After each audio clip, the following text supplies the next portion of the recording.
I stood in the corner of my parents' living room, holding a glass of sparkling cider that had gone warm in my hand. The annual Chin family holiday party was in full swing. 70 relatives crammed into a house designed for 20, the smell of roasted duck and ginger mingling with expensive perfume and judgment. "Emily, dear, come here." Mom's voice cut through the noise. She was standing near the grand piano with Aunt Sarah, Uncle Robert, and a cluster of cousins I barely recognized. Her smile was bright and sharp as a scalpel. "Tell everyone about your new job." I'd been dreading this moment since I walked through the door 3 hours ago.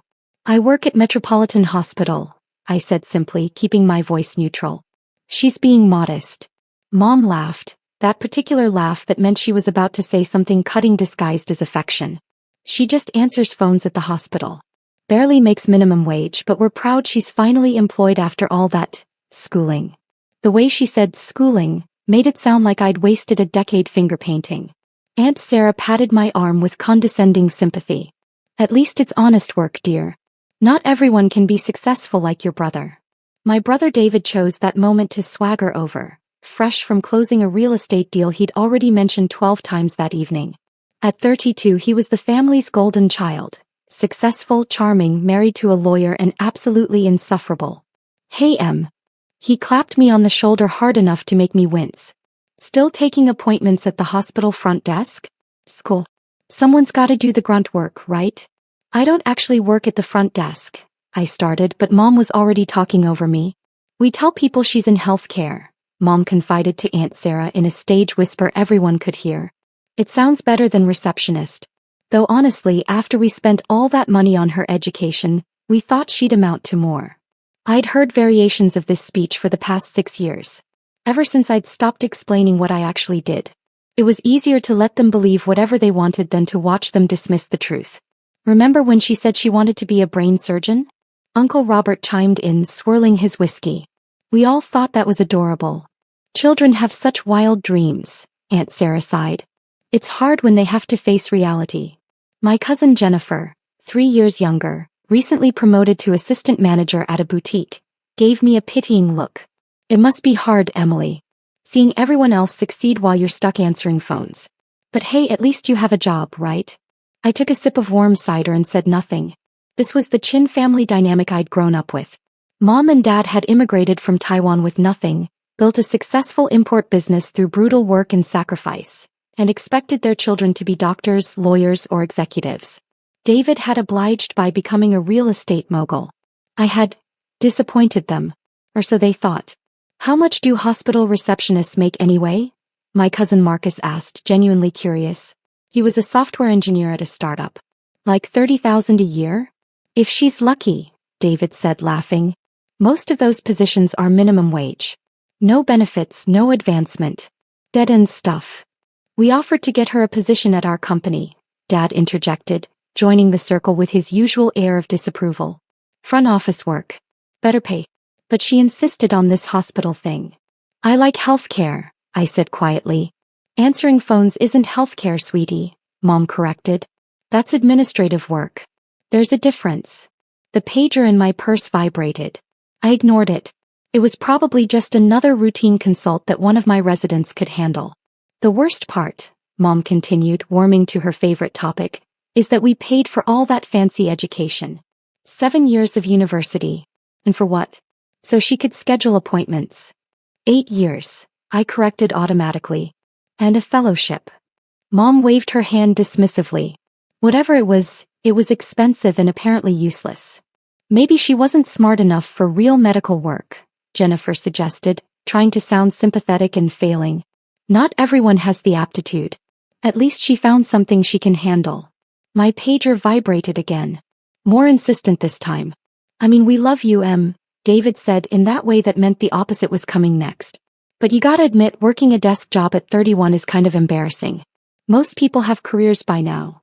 "She's always been the practical one," Aunt Sarah said. "Not brilliant like David, but steady. That's important too." The pager wouldn't stop vibrating. I pulled it out discreetly and glanced at the screen. Code black. Presidential trauma.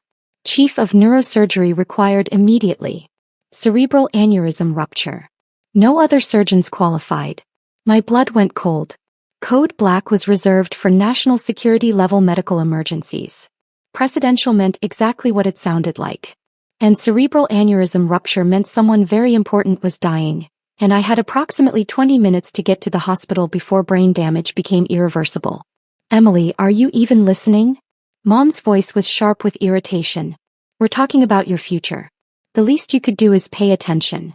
I need to make a call, I said, already pulling out my phone. See? This is exactly what we mean, David said to the group. No focus. No ambition. Just coasting through life taking phone calls. I stepped away from the circle and dialed the direct line to the OR. Chin, I said the moment someone picked up. Status update. Now. Chief. The voice was Dr. Patel, one of my senior residents. He sounded terrified. We have POTUS's chief of staff incoming with a ruptured cerebral aneurysm. Happened at the state dinner downtown. Secret Service is bringing him in now. 7 minutes. Dr. Morrison tried to scrub in, but he's not cleared for this level of. I'm 20 minutes out, I interrupted, my mind already running through the procedure. Cerebral aneurysm rupture. High-profile patient. Massive political pressure. This was a surgery only 3 people in the country were qualified to perform, and I was the only one in this city. Prep or 1. Get neurology standing by. I want a full CT scan the second he arrives. Have anesthesia ready for immediate intubation. And get Dr. Martinez, she's cleared for presidential-level procedures. Chief. The Secret Service is asking for you specifically. Tell them I'm en route. And Patel? Nobody touches him until I get there. Nobody. I ended the call and turned back to my family. They were all staring at me with varying degrees of confusion. What was that about? Mom asked suspiciously. I have to go to the hospital, I said, already calculating drive time. 15 minutes if traffic was clear. 17 if I hit lights. Too long either way. See? This is what I mean, Mom said to Aunt Sarah. They call her in for overtime on Christmas Eve because she's just a receptionist. They don't respect her time. That's terrible, Jennifer agreed. You should stand up for yourself, Emily. Someone probably called in sick and they need her to cover the phones, David suggested. Typical entry-level stuff. My phone rang. The caller ID showed Metropolitan Hospital Executive Director. I answered. Dr. Chin. Emily, thank God. Director Harrison's voice was tight with stress. I know you're at a family event, but we have a situation. I'm sure your team briefed you. Ruptured cerebral aneurysm, Chief of Staff, presidential-level emergency. I rattled off. I'm leaving now. Have my team prep exactly as I ordered. I'll need the security protocols activated and the OR completely secured. The Secret Service is already here. They're asking for credentials verification. Tell them to check the National Security Clearance database. I'm cleared for Level 5 presidential medical procedures. And Harrison, get the media blackout in place. Nothing about this leaks until I say so. Already done. We're calling it a routine VIP admission. Good. I'll be there in 14 minutes. I hung up and looked at my family. They were all frozen, staring at me like I'd started speaking Martian. Emily, Mom said slowly, who were you just talking to? I really do have to go, I said, grabbing my coat. There's an emergency at the hospital. What kind of emergency? Dad demanded. What could a receptionist possibly? My phone rang again. This time it was a number I recognized from the East Wing. I answered. Dr. Chin speaking. Chief Chin, this is Special Agent Morrison with the Secret Service. The voice was clipped and professional. We have a code black situation with a cabinet-level official. We need confirmation that you're en route and will be performing the procedure. Confirmed. I'm leaving my current location now. ETA Metropolitan Hospital is 13 minutes. The patient is not to be moved before I arrive, and I want a full security sweep of or 1 completed before I scrub in. Understood, Chief. We'll have an escort waiting at the hospital entrance. Your security clearance has been verified. Thank you, Agent Morrison. I ended the call and found my entire family staring at me in complete silence. Even David's mouth was hanging slightly open. Emily, Aunt Sarah said carefully, why did that person call you Chief? I have to go, I repeated, pulling on my coat. Someone's life depends on it. Wait. Mom's voice had lost its condescending edge. What do you actually do at that hospital? I paused at the door, considering my answer. For 6 years I'd let them believe whatever they wanted. I'd stopped correcting them when they called me a receptionist. I'd stopped explaining my research, my surgeries, my position. It had seemed easier than watching them dismiss everything I'd accomplished. But right now someone was dying. And I didn't have time for this conversation. Exactly what you think, I said. I work at the hospital. But that person called you chief, Jennifer said, confused. Chief of what? My pager went off again. Patient arriving. 2 minutes. CT scan shows massive hemorrhage. Critical status. I really have to go, I said and walked out the door. Behind me I heard David say, that was weird, right? Why would the Secret Service call a receptionist? I was already running to my car. The drive to Metropolitan Hospital took 11 minutes. I broke several traffic laws getting there, but the Secret Service had cleared the route and I had emergency authorization. My phone rang 3 more times during the drive. Dr. Martinez confirming she was scrubbed and ready, Director Harrison updating me on the patient's deteriorating condition, and my department administrator asking if I needed anything. I pulled into the executive parking area where a Secret Service agent was waiting. He verified my identity, checked my credentials against a tablet, and escorted me through a side entrance that bypassed the main hospital entirely. The secure elevator took us directly to the surgical floor. The patient is critical, Dr. Chin, Agent Morrison said as we walked rapidly through the corridors. We understand you're the only surgeon in the region with the clearance and expertise to perform this procedure. I'm aware, I said, my mind already in surgery mode. Everything else, my family, their comments, their assumptions, had vanished the moment I got in the car. Right now there was only the procedure, the patient, and the clock ticking down. We reached the surgical prep area. Dr. Martinez was already there, gowned and gloved. Chief, she said, relief flooding her face. Patient is in CT now. Scan shows a ruptured anterior communicating artery aneurysm with significant subarachnoid hemorrhage. Blood pressure is dropping. We've got him intubated and sedated, but he's circling. Time since rupture? Approximately 37 minutes. I cursed silently. That was pushing the edge of the window. Every minute that passed meant more brain damage, more risk of catastrophic stroke. Prep him for immediate craniotomy, I ordered, scrubbing in. I want propofol for anesthesia maintenance and get the neurophysiology monitoring set up. If there's any change in brain activity during the procedure, I need to know immediately. Yes, Chief. The scrub nurse helped me into my surgical gown while I continued rattling off instructions. This was the part one loved. The absolute clarity of emergency medicine. No ambiguity. No politics. Just skill, knowledge, and the steady rhythm of surgical precision. CT images are up, Dr. Patel called from the monitoring station. I studied the scans while finishing my scrub. The aneurysm had ruptured catastrophically, bleeding into the subarachnoid space. The blood was putting pressure on critical brain structures. If I didn't relieve that pressure and clip the aneurysm in the next hour, the patient would suffer irreversible brain damage or death. Or, one is ready, the surgical coordinator announced. Let's move. I walked into the operating room where my team was assembled. Dr. Martinez as my primary assist, Dr. Patel monitoring neurology, 2 scrub nurses, an anesthesiologist, and a perfusionist standing by in case we needed to go on bypass. Around the perimeter, Secret Service agents stood at discrete stations watching everything. The patient was already positioned, head immobilized in the cranial fixation device. Monitors beeped steadily, showing vital signs that were concerning but stable.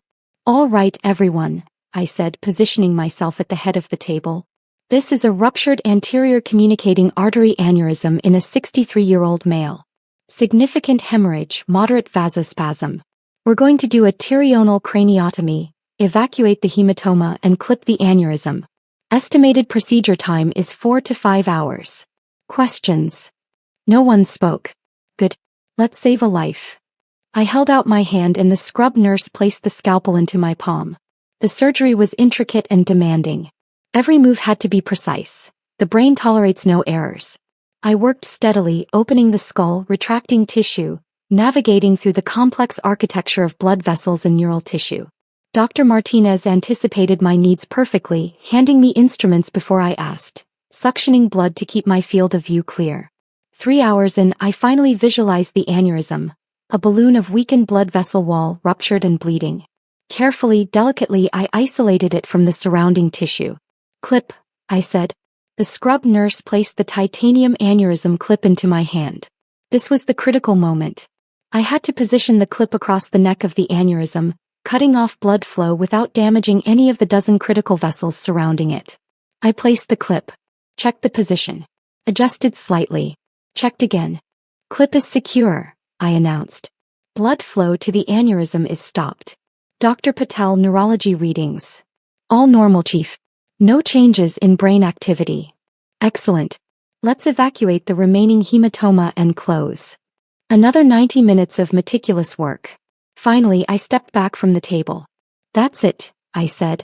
Close him up, get him to neuro ICU and monitor him continuously for the next 48 hours. I want updates every 2 hours. Yes, Chief, Dr. Martinez said. Brilliant work as always. I stripped off my gloves and gown, suddenly aware of how exhausted I was.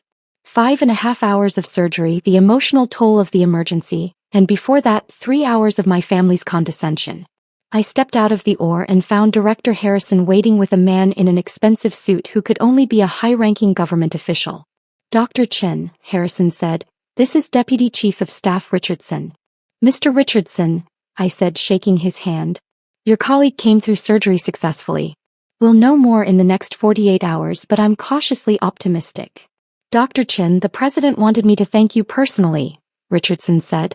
We understand you left a family event to perform this surgery. Your skill and dedication are appreciated at the highest levels. Just doing my job, sir. The nation is fortunate to have surgeons of your caliber, he continued. Your record speaks for itself. Chief of Neurosurgery at 31, youngest in the hospital's history. Over 300 successful brain surgeries. Published research in 7 major medical journals. The President specifically requested you when we learned about the aneurysm rupture. I nodded tiredly. I appreciate that. Now if you'll excuse me, I need to check on my patient. It was nearly 3 in the morning when I finally left the hospital. The Chief of Staff was stable, showing positive neurological signs. Barring complications, he would make a full recovery. I drove back to my apartment, too exhausted to feel anything except the bone-deep weariness that comes after high-stakes surgery. My phone had been buzzing intermittently all night, texts and calls from my family that I'd ignored. I was about to silence it completely when I saw the number. Dad's cell phone. And then Mom's. And then David's. And then Aunt Sarah's. 43 missed calls. 67 text messages. Curious despite myself, I opened the messages. Emily, call me immediately. Why is the news saying Dr. Emily Chin, Chief of Neurosurgery, saved a government official? That can't be you. David, what the hell? Your name is all over the news. Jennifer, OMG, Emily, is that really you? CNN is calling you one of the country's top brain surgeons. Aunt Sarah. Emily, dear, I think there's been a mistake. The news is saying you're a doctor? Dad, Emily. Call your mother. No. I scrolled through the messages with a growing sense of unreality. Turned on my TV. And there it was. My face on CNN. A photograph from last year's American College of Surgeons conference. Dr. Emily Chin, Chief of Neurosurgery at Metropolitan Hospital, successfully performed emergency surgery on a senior government official tonight. Dr. Chin, only 31 years old, is considered one of the nation's leading neurosurgeons, specializing in cerebrovascular procedures. She completed her medical degree at Johns Hopkins, her residency at Massachusetts General Hospital, and a fellowship in neurosurgery at Stanford Medical Center. I turned off the TV. My phone rang. I answered. Emily. Her voice was strange, shaky, confused, nothing like her usual confidence. Emily, the news is saying you're a brain surgeon. That you're the chief of surgery at the hospital. Neurosurgery, I corrected. And yes, I am. Silence. But you said you worked at the hospital. I do work at the hospital. You let us think you were a receptionist. No, I said quietly. You told everyone I was a receptionist. I just stopped correcting you. Why would you, Emily? This doesn't make sense. If you're a surgeon, if you're the chief of surgery, neurosurgery, why wouldn't you tell us? I sat down on my couch, staring at the dark window. Do you remember 6 years ago?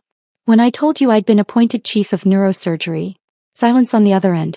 I was 25. the youngest department chief in the hospital's history. I just published research that revolutionized how we treat aneurysms. I was so proud. So excited to tell you. I don't remember. You said it was a fancy title for a regular doctor. That David's real estate deal that week was more impressive. That I should focus on finding a husband instead of chasing career advancement. I heard her sharp intake of breath. After that, I stopped trying to explain. I continued. Every time I mentioned a surgery, you changed the subject. Every time I talked about my research, you made a comment about how I was wasting my time. So eventually I just let you believe whatever you wanted. It was easier. Emily, we didn't mean. You asked how much hospital receptionists make. I said. I make $470,000 a year plus research stipends. I own a condo downtown. I paid off my medical school loans 3 years ago. I have a successful career. I save lives. And none of that mattered to you because it didn't fit the narrative you'd already decided about me. We're your family, Mom said, and now her voice was definitely shaking. We love you. We just didn't understand. You didn't want to understand, I corrected gently. You wanted me to be disappointed and struggling so David could be the successful one. You needed me to be the family failure. That's not, Emily, that's not fair. Maybe not, I agreed. But it's true. And I'm too tired to argue about it right now. I just spent 5.5 hours performing brain surgery on a man who would have died without my expertise. I'm going to sleep. We can talk about this later. Emily, wait. I hung up. My phone immediately started ringing again. I turned it off. The next morning, I woke to find my apartment building surrounded by news vans. Apparently, saving the chief of staff's life during a Christmas Eve emergency had made me a minor celebrity. I ignored all interview requests, made coffee, and prepared to go back to the hospital to check on my patient. My building's doorman buzzed up. Dr. Chin, you have visitors in the lobby.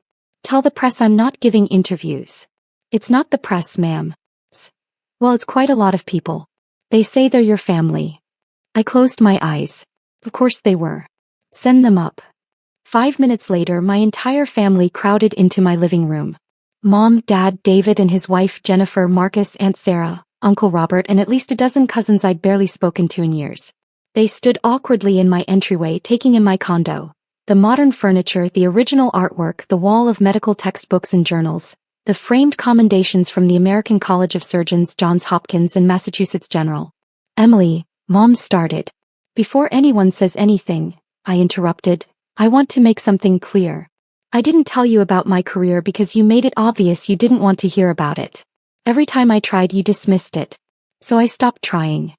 We didn't know, Jennifer said weakly. You didn't ask, I countered. For 6 years, none of you asked what I actually did at the hospital. You just assumed. David ran a hand through his hair. I'm sorry. I'm really sorry. The things I said last night were unkind but honest, I finished. You all believed I was a failure because it was easier than recognizing my success. We're proud of you, Dad said gruffly. Are you? I asked. Because yesterday you were embarrassed by me. You told 70 relatives that I barely make minimum wage. You said my education was wasted. You said I wasn't smart enough for real medical work. Aunt Sarah had the grace to look ashamed. Emily, dear, we didn't understand. You didn't try to understand, I said. And that's the problem. Mom stepped forward. Emily, you're right. We're sorry. We should have listened to you. We should have asked. We should have. She paused and I saw tears in her eyes. We should have been better parents. The room fell silent. I don't need you to be proud of me now that you know the truth, I said quietly. I needed you to be proud of me when you thought I was a receptionist. I needed you to respect me regardless of my job title.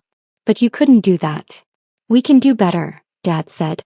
If you'll give us the chance. I looked at all of them, my complicated, difficult, judgmental family. The same people who had dismissed and belittled me were now standing in my living room, looking genuinely remorseful. I have to go to the hospital, I said finally. I have a patient in neuro ICU who needs monitoring. But I'm willing to have a real conversation. Eventually. When we can all be honest with each other. Mom nodded, wiping her eyes. We'd like that. One more thing, I added, opening my door. The next time someone tells you what they do for a living, believe them. And respect them. Regardless of whether it impresses you.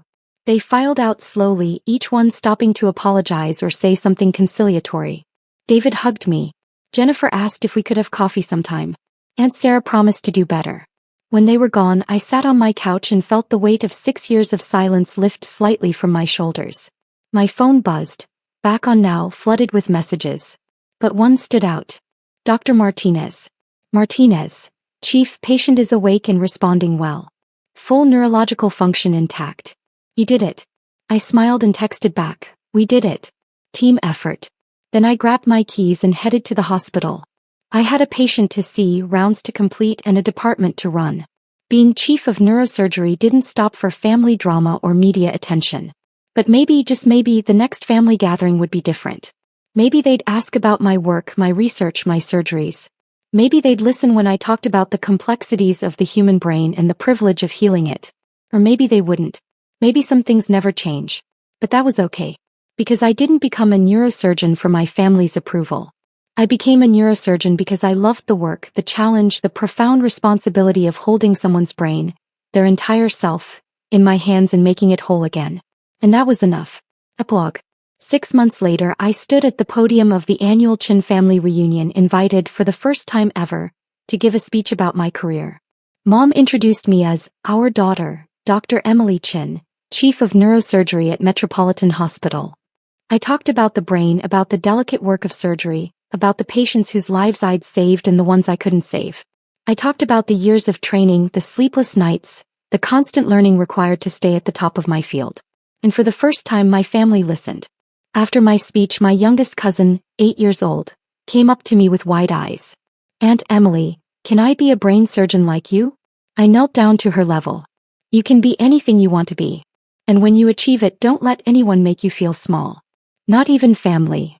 She nodded seriously. I won't. I looked up and caught Mom's eye across the room.